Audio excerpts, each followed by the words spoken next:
Good evening students. तो आज हम लोग अपने BNSS/CRPC के लेक्चर को कंटिन्यू करेंगे। तो आज के जो टॉपिक्स हम लोग कवर करने वाले हैं उसमें पहला टॉपिक है the general superintendence of high court over subordinate courts. The second one is hierarchy of criminal courts, ठीक है। And the third one is sentencing power of जजेस, ठीक है। आज हम इन तीनों टॉपिक को कवर करेंगे और इनके रेलिवेंट सेक्शंस को अच्छे से पेरूज करेंगे, एकदम ध्यानपूर्वक पढ़ेंगे, ठीक है। तो शुरू करते हैं अपने पहले टॉपिक के साथ, which is the general superintendence of high court over subordinate courts. पिछले लेक्चर में हमने कोर्ट के इनहेरेंट पावर को डिस्कस किया था। हमने डिस्कस किया था कि एक स्टेट के highest court that is high court के पास तीन प्रकार के इनहेरेंट पावर्स अवेलेबल हैं। इनहेरेंट पावर्स उनको क्यों दिए गए हैं? By virtue of being high court, ठीक है। तो एक बार रिवीजन के तौर पे ये जान लेते हैं कि वो कौन से तीन इनहेरेंट पावर्स हैं हाई कोर्ट के, ठीक है। The first one is to make such orders as may be necessary to give effect to any order under this Sanhita, that is the code, or to prevent abuse of the process of any court or otherwise to secure the ends of justice। ये हमने section 528 BNSS में पढ़ा था कि high court के पास तीन तरीके की इनहेरेंट पावर्स अवेलेबल हैं, ठीक है। ये क्लियर हो गया था आपको। मैंने एग्जांपल भी दिए थे कि कैसे हाई कोर्ट ने अपने इन तीन पावर्स को एक्सरसाइज किया है। अब हम लोग कंटिन्यू करेंगे अपने लेक्चर सीरीज को with section 529 of BNSS slash section 483 of CRPC, ठीक है। लास्ट लेक्चर में आपको एक चीज़ तो समझ में आ गई होगी, वो ये कि हाई कोर्ट की in the hierarchy of criminal courts एक बहुत ही ज़्यादा रिस्पेक्टेबल पोजीशन है, ठीक है। बहुत ही powerful position high court hold करता है when it comes to the hierarchy of criminal courts. ये आपको शायद से जब हमने सेक्शन 482 और सेक्शन 528 का डिस्कशन किया था तो समझ में आ गया होगा। अब आपके दिमाग में क्या पता ये सवाल आ रहा हो कि हम सेक्शन 1 से अपने लेक्चर सीरीज को शुरू क्यों नहीं किए, ठीक है। देखिए, अगर हम सेक्शन 1 से लेक्चर सीरीज को शुरू करते तो ऐसे कई सारे कंसेप्ट होते जिसको आप प्रॉपरली ग्रास्प नहीं कर पाते। So it is very much essential to learn from the section, जहाँ से कि आपको बाकी सेक्शंस को ग्रास्प करने में, उनकी लैंग्वेज को समझने में, उनमें जो टर्मिनोलॉजीज यूज़ हुई है उनको समझने में ज़्यादा दिक्कत ना आए। तो उसी तरीके से हम अपने लेक्चर सीरीज़ को कंटिन्यू करेंगे, ठीक है, ताकि आपको बाकी सेक्शंस को समझने में बिल्कुल भी डिफ़िकल्टी ना हो, ठीक है। तो आई होप आप लोग अपने बैरेक्ट्स को अपने साथ रखे होंगे। तो before reading section 529 of BNSS will first peruse section 483, ठीक है। हेड नोट क्या कहता है सेक्शन 483 का? बैरेट खोल लीजिए, CRPC section 483। It says duty of high court to exercise continuous superintendence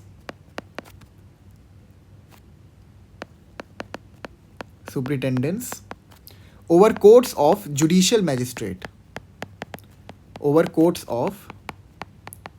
judicial magistrate, ठीक है। ये सेक्शन 483 का हेड नोट कहता है कि it is the duty of the high court to exercise continuous, ठीक है, continuous superintendence over courts of judicial magistrate, ठीक है। एक बार इसकी लैंग्वेज को रीड करते हैं। यहाँ पे क्या कह रहा है? एवरी हाई कोर्ट, जो टर्म यूज हुआ है that is every high court, मतलब क्या कि जितने भी स्टेट्स में हाई कोर्ट्स एक्टिव है उन सबकी ये रिस्पॉन्सिबिलिटी बनती है। Then every high court shall, यहाँ पे शैल यूज हुआ है, ठीक है। शैल अगर होता है तो ये कंपलसरी हो गया, मतलब कि आपको करना ही करना है। If the term may has been used तो वहाँ पे डिस्क्रिशन हो जाता है हाई कोर्ट के ऊपर कि हाँ ठीक है, हम सुपरिटेंडेंस एक्सरसाइज कर भी सकते हैं, हम सुपरिटेंडेंस एक्सरसाइज नहीं भी कर सकते हैं। But the term shall has been used which signifies कि हाई कोर्ट को एक्टिवली कंटिन्यूअस सुपरिटेंडेंस बना के रखना है over courts of judicial magistrate, ठीक है। Shall so exercise its superintendence, superintendence को शॉर्ट में ऐसा ही लिख दे रहा हूँ, it's not superintendence of police, it's superintendence of high court, superintendence over the courts of judicial magistrates, subordinate to it as to ensure that there is an expeditious and proper disposal of cases by such magistrate. तो यहाँ पे purpose क्या है, purpose क्या है section 483 of CRPC का, मतलब which is also section 529 of BNSS. तो यहाँ पे पर्पस क्या है, पर्पस लास्ट में दिया है. क्यों आखिर जो हाई कोर्ट है वो अपना एक कंटिन्यूस सुपरिटेंडेंस बना के रखेगा over the court of judicial magistrate? That is for the reason of to check that there is, or not check, to ensure would be the right term here, to ensure that there is an expeditious and proper disposal of cases. ठीक है, तो ये यहाँ पर purpose है आपका section 483 CRPC का. Clear हो गया आपको ये चीज़? क्या बोल रहा है यहाँ पे ये बोल रहा है कि हाई कोर्ट की ये रिस्पॉन्सिबिलिटी है कि वो इंश्योर करें, ठीक है, दैट दे शुड इंश्योर कि जो भी ट्रायल कोर्ट, जो भी सबऑर्डिनेट कोर्ट्स हैं, वहाँ पर जो भी ट्रायल चल रहा है वो एक्सपीडिशियसली मतलब जल्दी से, ठीक है. अब मेरी हिंदी उतनी स्ट्रॉन्ग नहीं है but I will try to write it, ठीक है. एक्सपीडिशियस का मतलब होता है कि जल्दी से जल्दी आपके पास जितने भी केसेस आ रहे हैं उसको आप ख़त्म करें, ठीक है, और प्रॉपरली उसको डिस्पोज ऑफ करें, ठीक है, आर्बिट्ररी मैनर में नहीं. जो भी प्रिंसिपल्स हैं जो हमने पढ़ा था कि जो भी कॉन्स्टिट्यूशनल जुरिस्प्रूडेंशियल एसेंस जो हमने लेक्चर 1 में पढ़ा था, उन प्रिंसिपल से अबाइड बाय करते हुए properly, that is the principle natural justice को फॉलो करते हुए, एंड प्रिंसिपल ऑफ रीजनेबलनेस को फॉलो करते हुए, प्रिंसिपल ऑफ नॉन आर्बिट्रेरीनेस को फॉलो करते हुए केसेस को जल्दी से जल्दी डिस्पोज करें और प्रॉपरली डिस्पोज करें, ठीक है. सेक्शन 483 समझ में आ गया ना, कि it is the responsibility of every high court to exercise its superintendence over the courts of judicial magistrate subordinate to it. For what reason? For the reason of expeditious and proper disposal of cases by such magistrates. ठीक है, इतना आपको clear हो गया? I guess इसमें कोई doubt नहीं होगा. नहीं है क्या डाउट? डाउट होना चाहिए. जब भी किसी प्रोविजन को आप रीड करते हैं तो ये बहुत ज़रूरी है कि यू स्टार्ट आस्किंग क्वेश्चंस, ठीक है. अपने मन के अंदर जब भी किसी चीज़ को पढ़िए तो क्वेश्चंस आने चाहिए. अब मुझे एग्जैक्टली ये चीज़ पता नहीं है कि जो मेरे व्यूअर्स हैं उनको हायरार्की ऑफ कोर्ट्स के बारे में अच्छे से नॉलेज है कि नहीं, ठीक है. तो एक बार बस मैं आपको थोड़ा सा ना ग्लिम्स दे दे रहा हूँ, वो नेक्स्ट टॉपिक में समझेंगे, बट एक ग्लिम्स ले लीजिए कि जब हम लोग ट्रायल कोर्ट में जाते हैं, देखिए आपके पास हाई कोर्ट तो है ही, ठीक है. हाई कोर्ट के नीचे आपका आता है सेशंस कोर्ट, ठीक है, इसको सेशंस जज की तरह देख लेते हैं, सेशंस कोर्ट या सेशंस जज, ठीक है. ये हाई कोर्ट सबऑर्डिनेट होते हैं. डिस्ट्रिक्ट में जैसे टॉप लेवल पे जो जज होते हैं ना वो सेशंस जज होते हैं क्रिमिनल मैटर से डील करने के लिए. देन सेशंस जज के बाद आपके आ जाते हैं, इसके साथ पैरेलली आपके एडिशनल सेशन जज भी होते हैं, ठीक है, शॉर्ट में ऐसे लिख दे रहा हूँ. Then we have the assistant session जज, ठीक है. Then we have CJM, that is the chief judicial magistrate. Then CJM के बराबर में आपके पावर होती है चीफ मेट्रोपॉलिटन मजिस्ट्रेट के पास. Then we have judicial magistrate of first class, जिसके पैरेलली पावर बराबर होती है मेट्रोपॉलिटन मजिस्ट्रेट के. And at the end we have judicial magistrate second class and then executive magistrate, ठीक है. ये आपकी हायरार्की होती है क्रिमिनल कोर्ट्स की, ठीक है. तो अभी एक सवाल जो आपके दिमाग में आना चाहिए वो ये है कि यहाँ पर ये टर्म यूज हुआ है कि every high court shell so excise it's superintendence over the courts of judicial magistrate. तो ये सेशंस जज का क्या होगा? सेशंस जज भी तो हाई कोर्ट से सबऑर्डिनेट ही होते हैं, तो इसके ऊपर क्या हाई कोर्ट के पास ये जनरल सुपरिटेंडेंस की पावर नहीं है क्या, कि मतलब ये क्या अपनी मनमानी कर सकते हैं, जो चाहे करें और हाई कोर्ट को कोई फ़र्क नहीं पड़ेगा? तो इसका जवाब है नहीं. फिर से खराब हिंदी, आई नो, ठीक है. देखिए, इसको आप एक तरीके से एक लेजिस्लेटिव एरर मान सकते हो, ठीक है. इसको आप एक तरीके से लेजिस्लेटिव एरर मान सकते हो कि सेशंस कोर्ट को इसमें इंक्लूड नहीं किया गया. अब क्या ये लेजिस्लेटिव एरर अभी भी प्रेवलेंट है? So the answer is no. अब मैं नहीं लिखूंगा, इट्स नो, ठीक है. So let's read section 529 of BNSS, ठीक है. सेक्शन 529 BNSS ठीक है। अगर आप फोकस करेंगे, अगर आप ध्यान देंगे तो सेक्शन 529 और सेक्शन 483 जो कि उसका करस्पॉन्डिंग प्रोविजन है, दोनों के हेड नोट भी चेंज हो चुके हैं। So what is the head note of section 529 is saying that is the duty of high court to exercise continuous superintendence over courts. ठीक है, duty of high court to exercise continuous superintendence over courts. ठीक है, इसमें शायद कोई difficulty नहीं हुई होगी आपको। हेड नोट में चेंज आ गया है। हेड नोट में चेंज क्यों आया है? क्योंकि पिछले जो इससे पहले जो एक्ट प्रिवेल कर रहा था, जो कानून प्रिवेल कर रहा था, उसमें एक लेजिस्लेटिव एरर थी। दैट्स वाई अब हेड नोट को चेंज करके यहाँ पर जो भी इशू जो था उसको रिजॉल्व कर दिया है। कि भाई सेक्शन 529 को पढ़ते हैं। ठीक है, क्या कह रहा है section 529? Every high court shell so excise it's superintendence over the courts of session. देखिए यहाँ पे कोर्ट्स ऑफ सेशन इंक्लूड कर दिया गया है। ठीक है, कोर्ट्स ऑफ सेशन जो मैंने बताया था, which is subordinate to the high court. Courts of session and courts of judicial magistrates subordinate to it as to ensure that there is an expeditious and proper disposal of cases by the judges and magistrates. By the judges and the magistrates. ठीक है, यहाँ तक आपको समझने में कोई difficulty नहीं हुई होगी। तो जो लेजिस्लेटिव एरर था सेक्शन 483 में, उसको रेक्टिफाई कर दिया गया अंडर सेक्शन 529। ठीक है, तो अब तक हमने क्या पढ़ा है? हमने पढ़ा the inherent powers of the high court. हमने ये पढ़ा कि हाई कोर्ट के पास एक कंटिन्यूअस सुपरिटेंडेंस करने की पावर है over all the subordinate courts in a state. ठीक है, तो I guess we are done with this topic, that is the continuous superintendence of high court over subordinate courts. So let's start with our second topic, which is hierarchy of criminal courts. ठीक है, इसको ध्यान से समझिएगा। hierarchy of criminal courts, hierarchy of criminal courts। ठीक है, ये आपका सेक्शन 6 ऑफ CRPC/BNSS, दोनों के प्रोविजन सेम है, मतलब सेक्शन नंबर सेम है और कोई बहुत खास चेंज तो नहीं आया है, बट अगर आया है तो उसको भी हम अच्छे से डिस्कस करेंगे। ठीक है, तो शुरू करते हैं फिर। That is the hierarchy of criminal courts. एक बार जनरल तरीके से समझ लेते हैं कि इंडिया में क्रिमिनल कोर्ट्स की हायरार्की क्या है।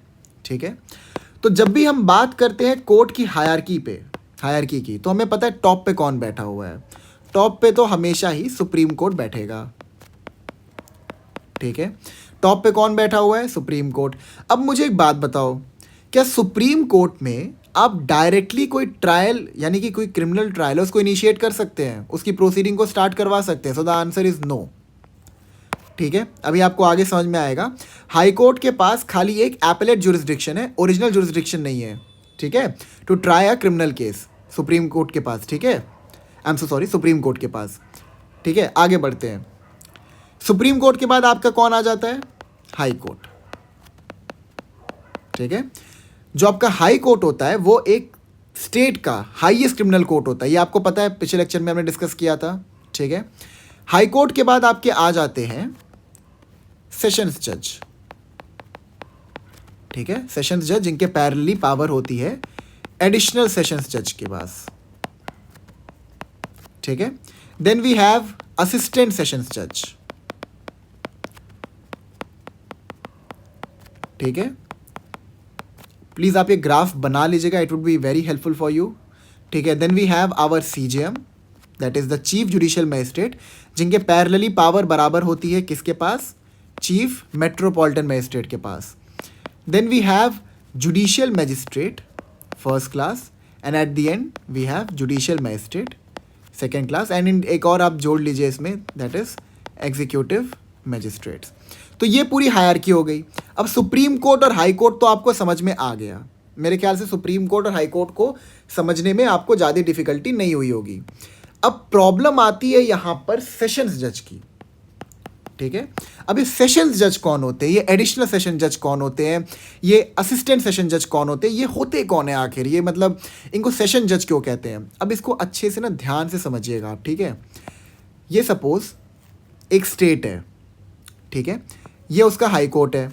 अब जैसे एक स्टेट होता है, इसमें कई सारे डिस्ट्रिक्ट होते हैं। ठीक है, आपके एक स्टेट में कई सारे डिस्ट्रिक्ट होते हैं, अब इस डिस्ट्रिक्ट को उठा के यहाँ ले आओ अभी के लिए, ठीक है। ये सपोज ये डिस्ट्रिक्ट है, डिस्ट्रिक्ट नंबर, डिस्ट्रिक्ट का नाम रखने का यहाँ कोई मतलब नहीं बनता है, ठीक है। तो ये डिस्ट्रिक्ट है। अब हमने ये तो समझ लिया कि एक स्टेट में जो हाईएस्ट कोर्ट होता है वो हाई कोर्ट होता है, एक डिस्ट्रिक्ट में सबसे पावरफुल कौन होता है, सो दैट इज सेशंस जज, ठीक है। अब एक चीज़ को समझिए, जब हम लॉ की लैंग्वेज में चीज़ों को देखते हैं तो हम इसे डिस्ट्रिक्ट नहीं कहते, इसे हम सेशन डिवीजन कहते हैं, ठीक है। इसे हम सेशंस डिवीजन कहते हैं, मतलब ये सारे के सारे सेशंस हैं, सेशंस डिवीजन, ठीक है। और इन सारे सेशंस डिवीजन में जो सबसे टॉप का जज होता है उसे हम कहते हैं सेशंस जज, ठीक है। अब इस डिस्ट्रिक्ट को हम और छोटे छोटे भागों में बांट देते हैं, ठीक है। अब हर डिस्ट्रिक्ट में कई सारे पुलिस स्टेशन भी होते हैं, ऐसा तो नहीं है ना कि हर एक डिस्ट्रिक्ट में खाली एक पुलिस स्टेशन होता है, नहीं ना, हर डिस्ट्रिक्ट में कई सारे पुलिस स्टेशन भी होते हैं। तो उन सारे पुलिस स्टेशन के ऊपर मैजिस्ट्रेट, जो मैजिस्ट्रेट होते हैं ना, वो मतलब एक तरीके का कमांड रखते हैं। कमांड इन द सेंस मतलब समझिए जो पुलिस स्टेशन है, अब वहाँ पे कोई एफआईआर लॉन्च हुआ है, ठीक है, that is the first information report. अगर कोई एफआईआर लॉन्च हुआ है तो वो एफआईआर का अकरेंस रिपोर्ट, मतलब कि हमारे पुलिस स्टेशन में एक एफआईआर लॉन्च हुआ है तो उसका एक रिपोर्ट सेंड करना होता है टू द मैजिस्ट्रेट, ठीक है। किस मैजिस्ट्रेट के पास, जिस मैजिस्ट्रेट के पास उस पुलिस स्टेशन का जुरिस्डिक्शन होता है, ठीक है। तो जिस भी मैजिस्ट्रेट के पास जिस भी पुलिस स्टेशन का जुरिस्डिक्शन होगा और वहाँ पर कोई भी अगर इंफॉर्मेशन लॉन्च की जा रही है, वेदर फॉर ए कॉग्निजेबल और नॉन कॉग्निजेबल ऑफेंस, तो उसकी एक रिपोर्ट भेजी जाती है मैजिस्ट्रेट को कि आपके जुरिस्डिक्शन में देखिए ये किसी तरीके का इंफॉर्मेशन आया कि ऐसा ऐसा कुछ ऑफेंस हुआ है, ठीक है। तो क्या होता है ना कि जो सेशन डिवीजन भी होता है उसको हम फर्दर डिवाइड करते हैं छोटे छोटे पार्ट्स में, और जितने पुलिस स्टेशन होते हैं उन सारे पुलिस स्टेशन के ऊपर मैजिस्ट्रेट्स का अपना जुरिस्डिक्शन होता है, ठीक है। तो आई गेस यहाँ पे आपको क्लियर हो गया। ऐसा नहीं है कि एक सेशंस डिवीजन में खाली एक ही जुडिशियल मैजिस्ट्रेट होते हैं, कई सारे जुडिशियल मैजिस्ट्रेट होते हैं, लेकिन जो सेशन जज होता है ना वो खाली एक होता है, ठीक है। तो ये आपको आई गेस क्लियर हो गया, हायरार्की ऑफ क्रिमिनल कोर्ट्स, ये बहुत अच्छे से क्लियर हो गया होगा आपको, ठीक है। तो ये जो बात कही गई है, ये बात कही गई है सेक्शन 6 में। तो प्लीज़ एक बार सीआरपीसी का सेक्शन 6 आप लोग खोल लीजिए, मैं भी खोल ले रहा सेक्शन 6, ठीक है। सो what is the head note of section 6 is saying, what is the head note of section 6 is saying, एक सेकेंड, हाँ, तो it's saying classes of criminal codes, classes of criminal courts. This is what section 6 head note is saying. तो यहाँ पे क्या कह रहा है, besides the high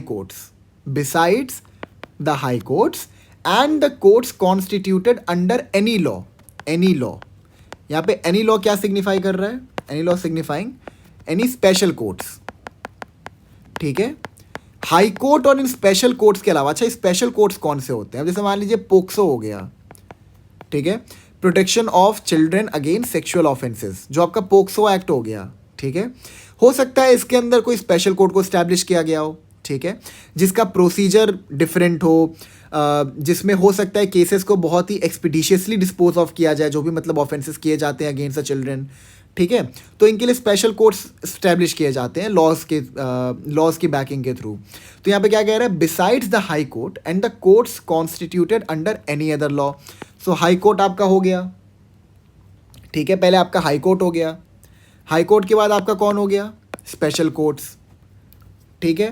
देन आगे क्या कह रहा है यहाँ पे आगे कह रहा है स्पेशल कोर्ट्स के बाद under besides the high court and the courts constituted under any law other than this code मतलब BNSS यानी और CRPC के अलावा, there shall be in every state the following classes of criminal courts. अब इसके आगे के बाकी कोर्ट्स बता रहे हैं, that is court of session, ठीक है, फिर आपका judicial magistrate first class, then we have the judicial magistrate second class, and then at the end we have the executive magistrate. समझेंगे इनको, अच्छे समझेंगे, इनकी पावर्स को समझेंगे, ठीक है। अच्छा, इसमें एक चीज़ और लिखा हुआ है, जब आप सेकंड पढ़ेंगे judicial magistrate of the first class, इसमें एक लिखा हुआ है in any metropolitan area metropolitan magistrate, ठीक है, metropolitan magistrate in any metropolitan area. अब ये बड़ा इंपॉर्टेंट हो जाता है कि भाई ये मेट्रोपॉलिटन एरिया क्या है। ठीक है। अभी मेट्रोपॉलिटन एरिया क्या है, ये क्या बाकी एरिया से थोड़ा डिफरेंट है, मतलब क्या यहाँ पे मेट्रोस चलती है इसलिए इसको मेट्रोपॉलिटन एरिया कहते हैं। अब जैसे काफ़ी लोगों को ना ये चीज़ लगता है, उनको क्या लगता है ना कि मेट्रोपॉलिटन एरिया वो होता है जहाँ पे मेट्रो रन करती है, ठीक है, ऐसा कुछ नहीं है। इसको समझने के लिए एक बार आप सेक्शन 8 खोल लीजिए ऑफ CRPC, ठीक है। सेक्शन 8 में क्या लिखा हुआ है, the state government may by notification declare that as from such date as may be specified in the notification any area in the state comprising a city or town whose population exceeds 1 million shall be a metropolitan area for the purpose of this code. यहाँ पे क्या कह रहा है कि the state government has this power. याद रखना, मैं आपको एक चीज़ बताता हूँ, प्रिपरेशन के टाइम पे अगर आप कोई सेक्शन पढ़ रहे हो और वो किसी तरीके का इनेबलिंग प्रोविजन, इसको इनेबलिंग प्रोविजन कहते हैं, ठीक है। Section 8 is an enabling provision, ठीक है।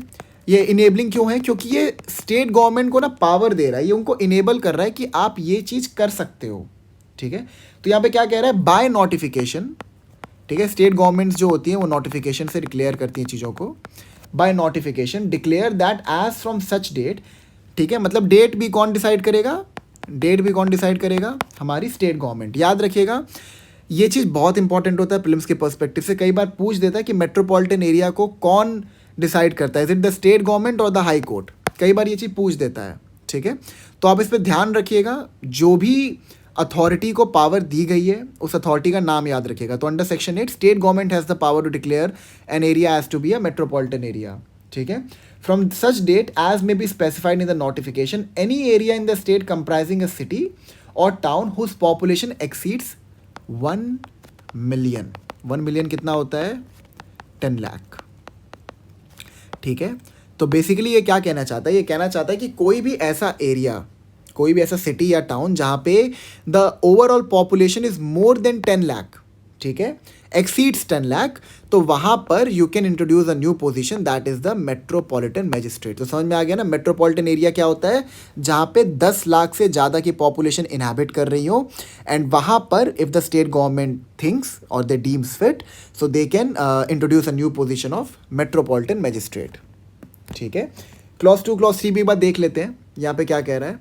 So clause 2 is saying as from the commencement of this court each of the presidency towns of Bombay, Calcutta and Madras and the city of Ahmedabad shall be deemed to be declared under subsection 1 to be a metropolitan area। मतलब since the day this code came into existence, जो आपके बॉम्बे हो गई, ठीक है, कलकत्ता हो गया,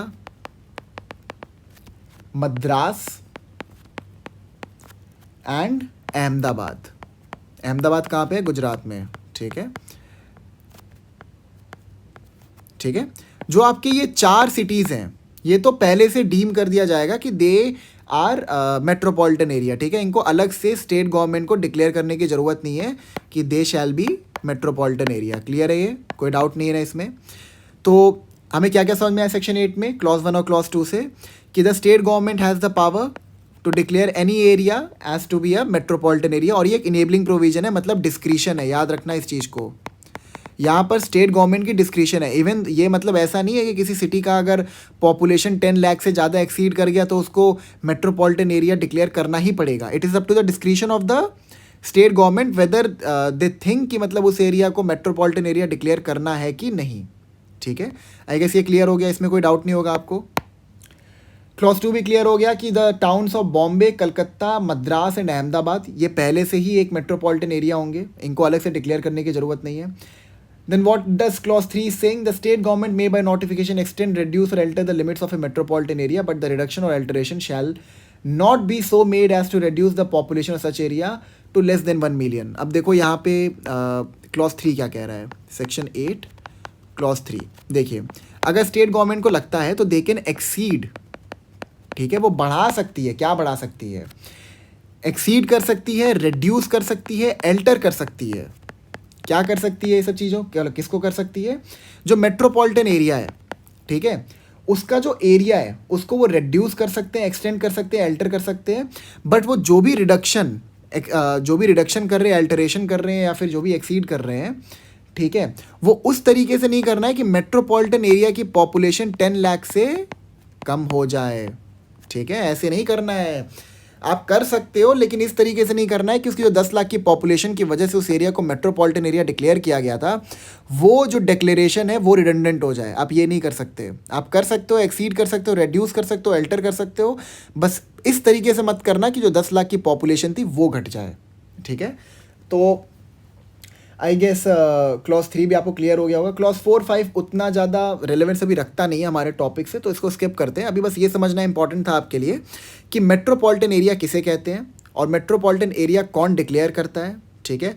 metropolitan magistrate कौन होते हैं ये समझना, ठीक है। So I guess we are done with section 6। एक बार हम BNSS के प्रोविज़न को भी देख लेते हैं, सेक्शन 6 के, ठीक है। Please open section 6 of BNSS. So what does it saying?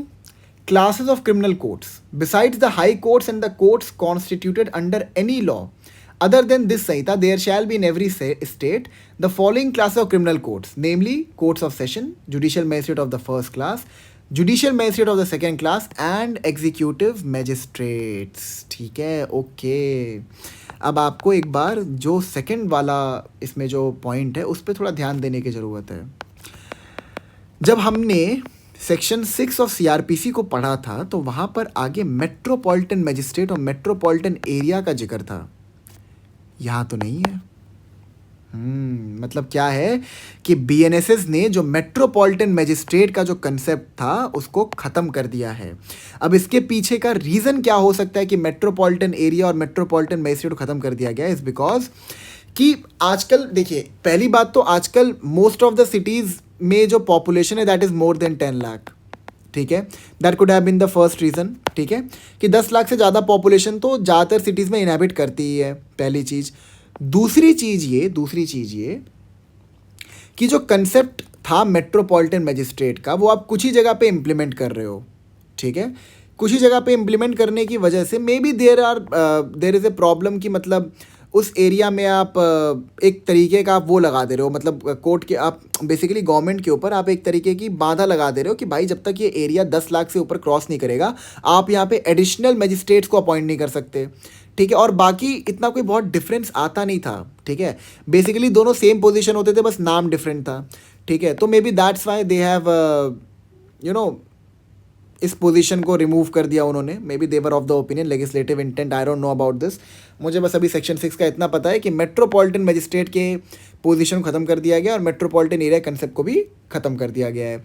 CRPC में एक कंसेप्ट प्रिवलेंट था, फिर भी आप लोग याद रखिएगा, मे बी एक कंपैरिजन आ जाए, ठीक है। तो we are done with this. Now open section 28, क्योंकि अब हम लोग आ रहे हैं अपने थर्ड टॉपिक पे, which is sentencing power of जजेस, ठीक है। सेंटेंसिंग पावर ऑफ जजेस, मैं इसको लिख दे रहा हूं, सेंटेंसिंग पावर ऑफ जजेस। So please open section 28 of CRPC, ठीक है। ओके, सेंटेंसेस विच, सेक्शन 28 का हेड नोट क्या कह रहा है पहले ये देख लीजिए। Sentences which high courts and court of sessions judges may pass, ठीक है। This is the head note of section 28। एक बार इसको पेरूज करते हैं, पढ़ते हैं एक बार। So what the subsection 1 is saying? It's saying a high court may pass any sentence authorise by law. इसको ना मैं आपको एक बना के दिखा देता हूँ ताकि आपको समझने में इंपॉर्टेंट हो। तो सबसे पहले बात की गई है हाई कोर्ट की, ठीक है। तो क्या कह रहा है? A high court may pass any sentence,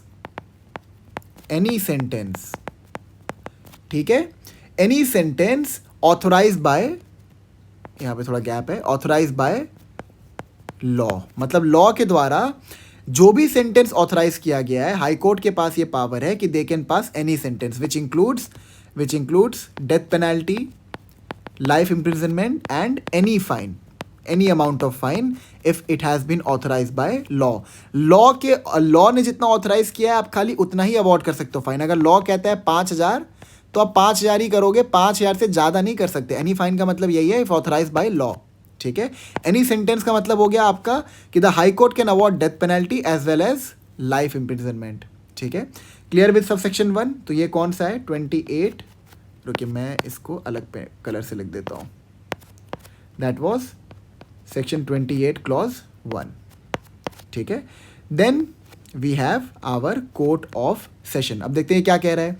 ये कह रहा है सेशंस जज, सबसेक्शन 2 को एक बार आप देख लीजिए, सेक्शन 28 के सबसेक्शन 2 को. अ सेशंस जज और एडिशनल सेशंस जज may pass any sentence authorized by law. Same thing. Any sentence. Any sentence का मतलब क्या? Death penalty, life imprisonment, any fine authorized by law. ठीक है. Any sentence authorized by law, but any sentence of death passed by any judge shall be subject to confirmation by the high court. Okay, देखिए यहाँ पे एक चीज़ है, ये difference आता है यहाँ पे कोर्ट ऑफ सेशंस और हाई कोर्ट में.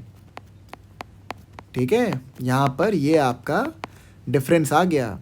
अब जो डेथ पेनल्टी अवॉर्ड करने की पावर है कोर्ट ऑफ सेशन के पास, ये तब तक एग्जीक्यूट नहीं होगा जब तक it is confirm by the high court. अब ये हाई कोर्ट का कन्फर्मेशन कहाँ पे आता है? It has been given under chapter 28, जो कि हम लोग अगला टॉपिक कवर करेंगे. That is given under chapter 28 of CRPC. I don't remember the chapter of BNSS. ठीक है, बट नेक्स्ट सेक्शन में मैं आपको CRPC और BNSS दोनों के चैप्टर को कवर करवा दूंगा. ठीक है, क्लियर हो गया कोर्ट ऑफ सेशन और एडिशनल सेशन जज के बारे में. Then we have assistant session जज. ठीक है, इन दोनों में डिफरेंस याद रखिएगा. यहाँ पे मैं AD लिख दे रहा हूँ. ठीक है, assistant session judge. So an assistant sessions judge may pass any sentence authorized by law except a sentence of death. मतलब क्या? He is not, इसको मैं यहाँ पर ये भी लिख दे रहा हूँ, wait, that is section 28 clause 2 and that is 28 clause 3. ठीक है, तो असिस्टेंट सेशन जज जो हैं they can pass any sentence but what they can not pass, they can not pass death penalty.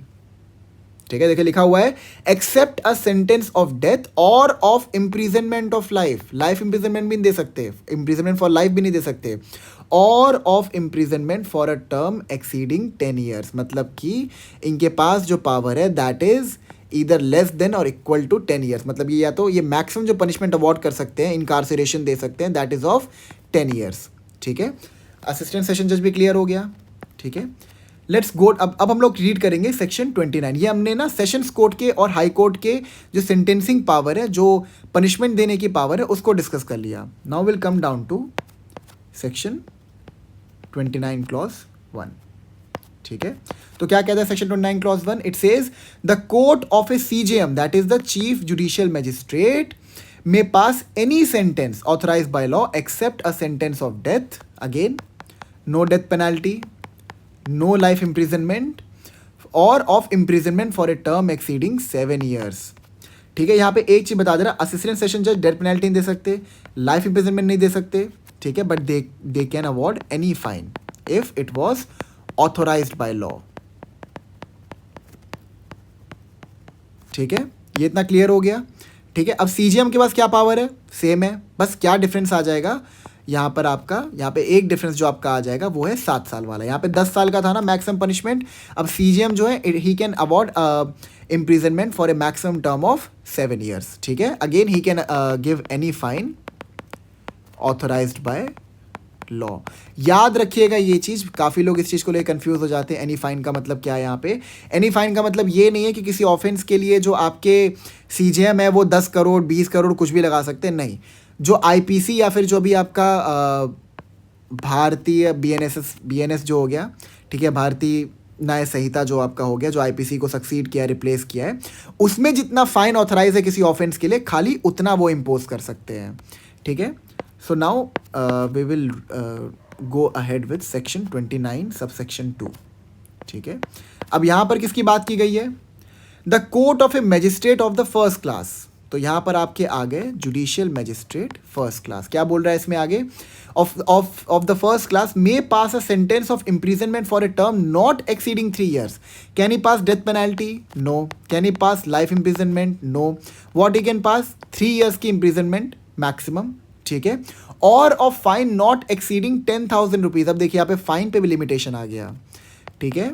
तो यहाँ पर फाइन का लिमिटेशन क्या आ गया कि मैक्सिमम जो फाइन यहाँ पर एक judicial magistrate of the first class impose कर सकते हैं that is of 10,000 rupees. Clear है सेक्शन 29 भी? Okay, 29 clause subsection 2। Okay, let's move ahead with section 29 subsection 3। अब यहाँ पर किसकी बात होगी? यहाँ पे बात हो रही है, यहाँ बात हो रही है the court of a magistrate of the second class may pass a sentence of imprisonment for a term not exceeding 1 year or a fine not exceeding 5,000 rupees. अब यहाँ पर ये क्या कह रहा है? यहाँ पर ये कह रहा है कि जो जुडिशियल मैजिस्ट्रेट सेकेंड क्लास है, ठीक है, जो आपके जुडिशियल मैजिस्ट्रेट सेकेंड क्लास है, ये कितना मैक्सिमम फाइन इंपोज कर सकते हैं, इम्प्रिजनमेंट इंपोज कर सकते हैं? दैट इज ऑफ 1 ईयर, ठीक है। Can impose any fine, any amount of fine? So the answer is no. The maximum fine that judicial magistrate of second class can impose is 5,000 rupees, ठीक है। Clear है? Clear है? Okay. अब clause 4 यहां पे क्या कहता है? क्लॉज 4 कहता है the court of a chief metropolitan magistrate shall have the powers of the court of a chief judicial magistrate. मतलब क्या? CMM यानी कि chief metropolitan magistrate is equal to CJM। मतलब दोनों की पावर्स क्या है? सिमिलर है। मतलब कि CJM कितना पनिशमेंट दे सकते हैं? मैक्सिमम 7 ईयर्स की। CMM कितना दे सकते हैं? 7 ईयर्स की। क्या CMM कोई भी फाइन इंपोज कर सकते हैं? हाँ, if it is authorise by law, ठीक है। क्लियर है आपको? आगे क्या बोल रहा है? Have the powers of the court of a chief judicial magistrate and that of A metropolitan magistrate the powers of the court of a magistrate of the first class. और जो मेट्रोपॉलिटन मैजिस्ट्रेट होंगे, अब तो आपके chief metropolitan magistrate हो गए, उसके साथ में आपके जो JMFC के बराबर पैरेलली हैं that is the metropolitan magistrate, उनके पास भी उतना ही पावर है जितना कि एक judicial magistrate of the first class के पास है। That is to give imprisonment a maximum term of 3 years and can impose a fine of 10,000 rupees, ठीक है। क्लॉज 4 भी आपको क्लियर हो गया होगा, कोई डाउट इसमें? ठीक है। सो अब हमें करना है सेक्शन 22 एंड 23 ऑफ BNSS, ठीक है। इसको हम नेक्स्ट लेक्चर में शुरू करेंगे क्योंकि एक्चुअली जो आपकी मेट्रोपॉलिटन मैजिस्ट्रेट का कंसेप्ट है एंड जो आपका असिस्टेंट सेशन जज का जो कंसेप्ट है, इसको हटा दिया गया है फ्रॉम द न्यू लॉ, ठीक है। सो इसको हम लोग नेक्स्ट लेक्चर में डिस्कस करेंगे along with the topic of confirmation of death sentence by the high court, ठीक है।